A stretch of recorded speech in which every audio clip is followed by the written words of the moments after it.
Hello and welcome. So this is the first video of the chapter Parties in the Party System in India. But before beginning the chapter, I want to clarify a few things. Number one is that this chapter is a new addition into your new syllabus, the updated syllabus. In the old syllabus, chapter 5, that was Challenges to and Restoration of the Congress System. So that chapter has been replaced with this chapter, Parties and Party System in India, and some content of that old chapter is added into this chapter. Some content of chapter 2, Era of One Party Dominance, that is deleted now, is added into few content of that is added into this. So also what the CBSE has given us is that 4 subtopics are there, और ये 4 सब topics हैं आपके parties and party system, then Congress system, then bi party system, multi party system and coalition. Okay, और CBSE की तरफ से इस चैप्टर के लिए कोई स्पेसिफिक कंटेंट नहीं आया है, एडिशनल स्टडी मटेरियल में भी कुछ नहीं है. So everybody is in confusion that what is the content of the chapter and so am I. तो जो कंटेंट मैं यहाँ दे रही हूँ, ऐसा नहीं है कि कोई सीबीएसई की तरफ से कंटेंट मुझे मिला है. मैंने बहुत लोगों से बात की, टीचर्स से, और बहुत जगह सर्च किया, तो जो कंटेंट मुझे समझ में आया कि इस चैप्टर का होना चाहिए वो मैं आपको दे रही हूँ. In case you get your book this year, the new book this year, you can cross check the content with the new book. We will do that once the new book is with us. But for now ये chapter जो है, इसका weightage आपके next year के exam में 4 marks का weightage है. तो उसके अकॉर्डिंग जितना कंटेंट होना चाहिए उतना मैंने देने की कोशिश की है in the various videos of this chapter which I will be uploading. So this is the first part 1 of the chapters. Let's begin now.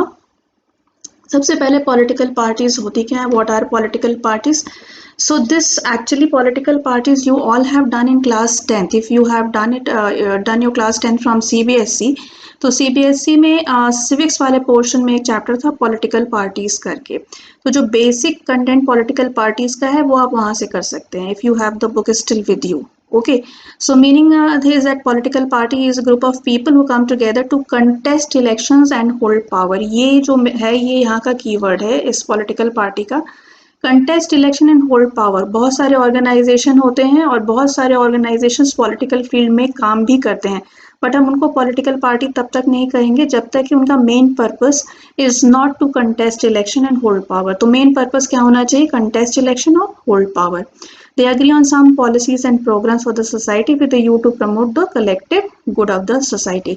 अब इसमें 3 कंपोनेंट्स हैं किसी भी पॉलिटिकल पार्टी में. एक तो लीडर होना चाहिए पॉलिटिकल पार्टी का, फिर कुछ एक्टिव मेंबर्स होने चाहिए और फॉलोअर्स जो उस पॉलिटिकल पार्टी को फॉलो करें.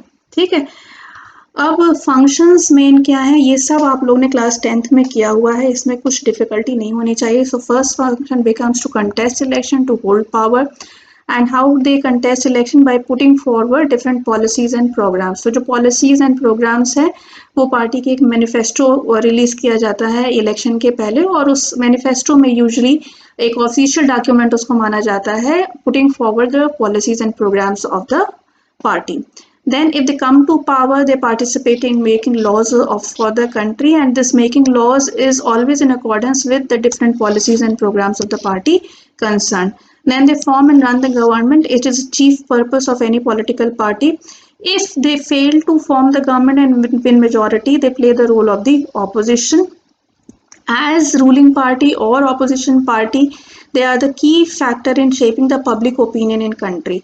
तो किसी भी टॉपिक पे जो पब्लिक ओपिनियन होता है उसमें डिफरेंट पॉलिटिकल पार्टीज अपना स्टैंड फॉरवर्ड करती हैं कि हमारा क्या स्टैंड है उस पर, and then we the public जो हम लोग हैं वो उस जो इंफॉर्मेशन पॉलिटिकल पार्टीज हमको देती हैं उसके बेसिस पे हम अपना पब्लिक ओपिनियन बनाते हैं, अपना ओपिनियन बनाते हैं, और इस कलेक्टिव ओपिनियन को जो कलेक्टिव इंडिविजुअल ओपिनियन हो जाएगा वो कहलाएगा आपका public opinion. Okay, then parties provide people access to government machinery and welfare schemes implemented by the government. अब ये काम जो है ये पहले इंडिया की पॉलिटिकल पार्टीज इसमें बहुत एक्टिव नहीं थी, जो एक्टिव थी वो इलेक्शन के टाइम एक्टिव थी, उसके बाद फिर गायब हो जाती थी. But nowadays we are seeing that the youth wing of the political party और the political party who are funding some NGOs और कुछ ऐसे काम जो कर रहे हैं, they are playing a very big role in providing people access to government machinery. जैसे गवर्नमेंट ने कोई पॉलिसी अपनी निकाली, कोई नया प्रोग्राम शुरू किया, तो वो लोगों तक कैसे पहुंचेगा?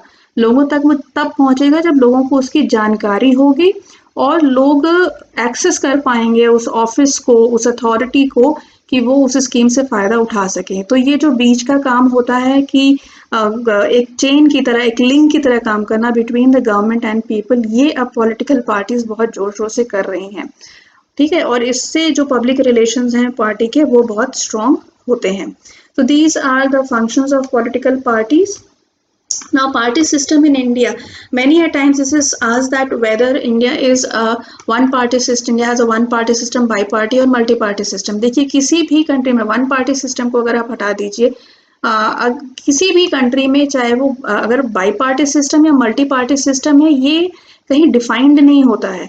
ये डिपेंड करता है कि उस कंट्री में डाइवर्सिटी कितनी है, उस कंट्री में डाइवर्सिटी ऑफ ओपिनियंस कितने हैं। तो अगर डाइवर्सिटी ऑफ ओपिनियन बहुत ज़्यादा है, then a multi party system is definitely going to emerge in the country. ठीक है, तो इसलिए क्योंकि इंडिया में डाइवर्सिटी बहुत ज़्यादा है, डाइवर्सिटी ऑफ ओपिनियन बहुत ज़्यादा है, हमारे इश्यूज बहुत ज़्यादा हैं, जो हमारा इंटेलेक्चुअल डाइवर्सिटी है वो भी बहुत ज़्यादा है। हमारे लिए हमारी प्रायोरिटी कुछ और है, for the other person the priority is something else. So that is why it has led to the rise of a multi-party system in India. Now here in India, the parties are classified as national parties, state parties, or the regional level parties.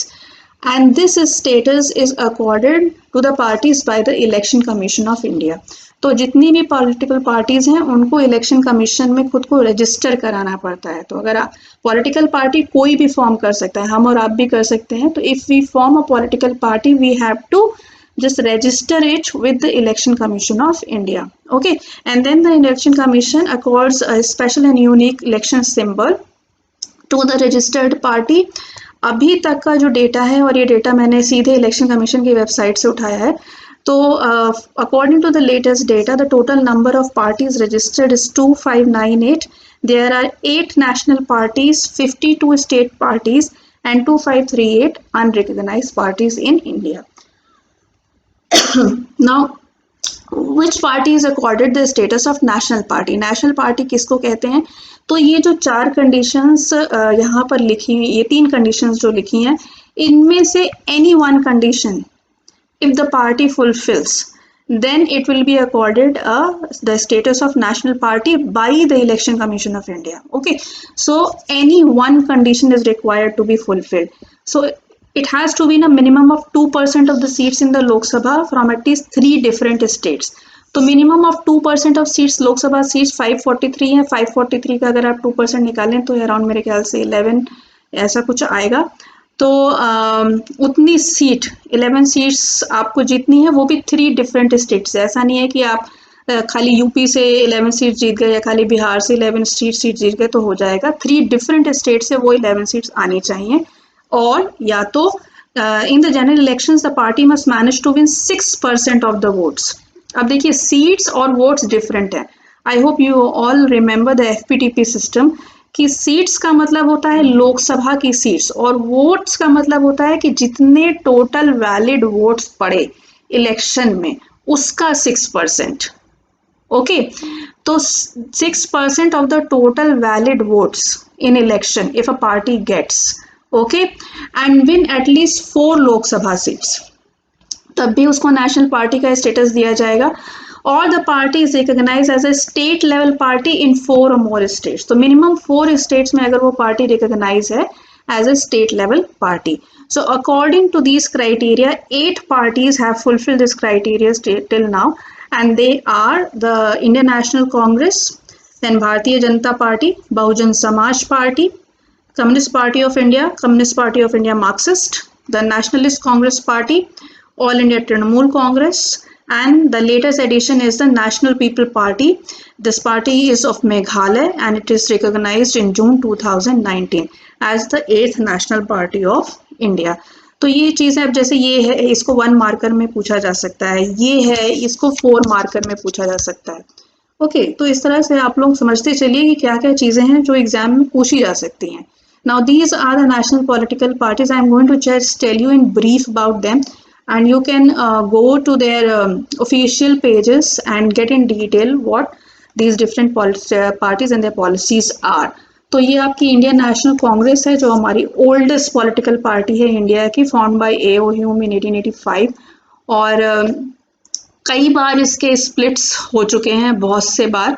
तो अगर आपने era of one party dominance का भी मैंने videos, chapter के videos मैंने डाले हुए हैं अपने चैनल पे, उनको अगर आप देखेंगे तो you'll come to know that most of the parties that exist are present in India. They owe their origin to Indian National Congress. Okay. Now the भारतीय Janata party, the ruling party at the center, जो ruling coalition है उसका जो main घटक है वो भारतीय Janata party है. The parent party of Bharatiya Janata party is the Jana Sangh. Okay. About Jana Sangh also in the second chapter I have explained in detail. तो भारतीय जनता पार्टी की पेरेंट पार्टी है जनसंघ, जिसके फाउंडर थे Shyama Prasad Mukherjee. Okay. Then you have NCP. NCP is Nationalist Congress Party. It was formed in 1999. ये 1999 में form हुई थी, और जो इसके लीडर हैं वो हैं शरद पवार. महाराष्ट्र की पॉलिटिक्स में बहुत ही बड़ा नाम है शरद पवार, और शरद पवार इंडिया की पॉलिटिक्स में ये डिफेंस मिनिस्टर रह चुके हैं, एग्रीकल्चर मिनिस्टर रह चुके हैं इंडिया के. And this party was formed from the Congress. तो कांग्रेस की ये ब्रेक अवे पार्टी है. एक्चुअली जब सोनिया गांधी को पार्टी का प्रेसिडेंट बनाया जा रहा था, then Sharad Pawar along with few more leaders opposed that an Italian, a person of Italian origin cannot be the president of the Congress party. और ये मुद्दा था जिसकी वजह से उन्होंने अपोज किया था सोनिया गांधी की election as the president of the party, और उनको एक्सपेल कर दिया गया था पार्टी से. And that is how he forms his Nationalist Congress Party. But after some time these differences were sorted out, and NCP became a constituent of the UPA, that is United Progressive Alliance, which was led by Congress. Okay. All India Trinamool Congress, Mamata Banerjee की पार्टी, waste Bengal में इनका strong hold है. 2011 में CPI के बहुत लंबे rule को ख़त्म करने का जो क्रेडिट है वो ममता बनर्जी ले गई. और ये भी ब्रेक अवे, ये भी निकली हैं कांग्रेस से ही. कांग्रेस में बहुत साल तक Mamata Banerjee as a membership served, and then उन्होंने अपनी पार्टी फॉर्म की तृणमूल कांग्रेस में. वेस्ट बंगाल में सीपीआई को चैलेंज किया, और 2011 में इन्होंने गवर्नमेंट फॉर्म की, and this is the second term that she is serving in West Bengal as a chief minister of West Bengal. फिर सीपीआई आती है. सीपीआई की देखिए जो डेट ऑफ फॉर्मेशन है उसमें थोड़ा सा डिफरेंस ऑफ ओपिनियन है, लेकिन जो ऑफिशियल पेज है सीपीआई का उसमें 1925 दी है इनकी date of formation. Communist Party of India. ये ब्रेक अवे हो गई थी, इसमें टूट गई थी ये पार्टी 1964 में due to ideological differences between USSR and China, and the break away faction from the CPI M. ठीक है, सीपीआई मार्क्सिस्ट. इसके बाद सीपीआई एम का भी इसमें भी टूट होती है और फॉर्म होता है CPI ML, but CPI ML is not a national party. उसके बाद ये जो है ये बहुजन समाज पार्टी है, काशी राम जी ने फॉर्म की थी 1984 में. और इनका ये मानना था कि जो scheduled caste, scheduled tribes and other backwards community along with religious minorities, they form the Bahujan, they form the majority of the population. ठीक है, तो उनका ये कहना था कि ये माइनॉरिटी नहीं है, इनको सबको अब अगर आप मिला दीजिए तो ये मेजॉरिटी हैं, तो बहुजन हिताय बहुजन सुखाय ये इनका वो है मैक्सिम है. और इसके बेसिस पे ये 1984 में काशीराम जी ने पार्टी फॉर्म की थी. अभी जो पार्टी का चेहरा है वो मायावती हैं, उनको शायद आप लोग पहचानते होंगे. नेशनल पॉलिटिक्स में बहुत अच्छा रोल प्ले कर रही है बीएसपी.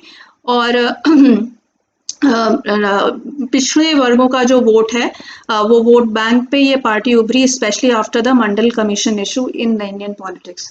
उसके बाद the latest edition into the national politics, national parties is the NPP. Now NPP is a party from Meghalaya, and the party is led by PA Sangma.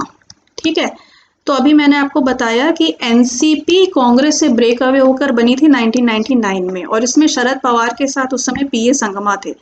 पीए संगमा ने एनसीपी छोड़ी है 2002 में. यस, 2002 में एनसीपी छोड़ी है. और छोड़ी इसलिए थी बिकॉज उन्होंने प्रेसिडेंशियल इलेक्शन में पार्टिसिपेट किया था and the NCP asked him to withdraw the name from presidential election. तो पीए संगमा प्रेसिडेंशियल इलेक्शन भी लड़ चुके हैं और अब ये पार्टी जो है नेशनल पार्टी का स्टेटस इन्होंने एक्वायर कर लिया last year in 2019. So these are the 8 national political parties in India, and then there are around 54 state parties or the regional parties in India. State parties कौन सी हैं? At least one of the qualifications. अब यहाँ 3 qualifications mention है, एक उनको at least fulfill करना है to be acknowledged as the state party. So they have to win at least 3 seats or 3% of the seats in the state legislative assembly. ये ऐसा इसलिए कहा गया क्योंकि बहुत सी लेजिस्लेटिव असेंबलीज जो हैं उनमें जो मेंबर्स हैं वो बहुत छोटी हैं, बहुत स्मॉल है, तो या तो 3% ऑफ द सीट्स हो या फिर 3 सीट्स हो। Okay, in a particular election, the party has to bag at least 6% of the total votes and also win 1 Lok Sabha seat and 2 assembly seats. ये general elections की बात हो रही है, उसमें पार्टी को इतना अचीव करना है। Then the status of a state party can still be bestowed. अगर ये दोनों conditions नहीं भी fulfill कर रही हैं, लेकिन अगर party 8% of the total votes in Lok Sabha और द असेंबली इलेक्शन, किसी भी इलेक्शन में अगर 8% of the total valid vote अगर इनके फेवर में कास्ट होते हैं, then they can win the status of a state party. Now there are many state parties in India. Obviously I cannot give you the detail of all the political parties. I have given a few and you should, and ऐसा नहीं है कि मेरी ये कोई favorite choice या personal choice है, I don't support any political party at all. तो आप लोग देख लीजिएगा, बहुत सी पॉलिटिकल पार्टीज हैं, स्टेट पॉलिटिकल पार्टीज, और उसके सबके एटलीस्ट सिंबल और जो स्टेट है वो आप लोग जरूर देख लीजिएगा। तो आम आदमी पार्टी सब लोग जानते हैं, अरविंद केजरीवाल की पार्टी, ये it was born out of a movement, anti corruption movement of Anna. तो उससे इस पार्टी का जन्म होता है। ऑल इंडिया अन्ना द्रविड़ मुनेत्र कड़गम AIADMK तमिलनाडु की पार्टी है। जयललिता इसकी लीडर थी और बहुत बड़ा रोल इन्होंने प्ले किया है नेशनल पॉलिटिक्स में भी। ऑल इंडिया फॉरवर्ड ब्लॉक, ये वेस्ट बंगाल की पार्टी है। ऑल इंडिया मजलिस इत्तेहाद मुस्लिमीन AIMIM, ये आप बहुत नाम सुन रहे होंगे, ओवैसी की पार्टी है, ये तेलंगाना में बेस है इनका, हैदराबाद में। उसके बाद असम गण परिषद भी ये मूवमेंट बाउंड पार्टी है। इसमें ऑल आसाम स्टूडेंट यूनियन का जो मूवमेंट हुआ था एंटी आउटसाइडर मूवमेंट आसाम में, उससे जन्म हुआ इस पार्टी का। AGP, और AGP ने काफ़ी असम में असेंबली इलेक्शंस जीते भी और उन्होंने रूल भी किया। Then this is Biju Janata Dal BJD of Orissa, Biju Patnaik इसके लीडर थे और अब उनके बेटे नवीन पटनायक हैं। द्रविड़ मुनेत्र कड़गम, ये पार्टी तमिलनाडु की, इसके लीडर करुणानिधि थे। तो करुणानिधि और ये DMK और AIDMK दो पार्टीज तमिलनाडु की जो मेन स्ट्रीम पार्टीज थी, alternatively they used to hold power. Then Indian National Lok Dal Haryana की पार्टी है, बहुत बड़ा होल्ड है इनका हरियाणा में। Then you have Jammu Kashmir National Conference, Jammu Kashmir में ये अभी उमर अब्दुल्ला इसके लीडर हैं। You have JDU Janata Dal इन बिहार, इसके लीडर आप मुझे बताइए कौन है। झारखंड मुक्ति मोर्चा, झारखंड की शिबू सोरेन की पार्टी। महाराष्ट्र नवनिर्माण सेना, इसका नाम आप लोग आजकल बहुत सुन रहे होंगे, MNS महाराष्ट्र की पार्टी, मुझे लीडर का नाम बताइए। राष्ट्रीय जनता दल लालू प्रसाद यादव की पार्टी बिहार और झारखंड में एक्टिव है। समाजवादी पार्टी मुलायम सिंह यादव की पार्टी, उत्तर प्रदेश में अखिलेश यादव इसके प्रेजेंट में बहुत पॉपुलर फेस बने हुए हैं। He was the chief ministerial candidate also of the party. So ये जो है बहुत सी और भी स्टेट पार्टीज हैं, मैं सारा कुछ लेकर नहीं आ पाई हूँ स्लाइड्स पे, I am apologetic for that, but there are so many parties and I suggest you at least look at the symbol of the political parties and where, in which state they are active. So for this video, this much is enough. Second video, I'll be telling about the Congress system, though I have explained it in the second chapter also, era of one party dominance, but still I'll do it here कि इस chapter के हिसाब से वो Congress system आपको कितना पढ़ना है, ठीक है। और उसके बाद फिर मैं आपको by party system, multi party system और कोलिशन सिस्टम बताऊंगी। Okay, so this much is for this video. Thank you for watching. Have a nice day. Bye bye.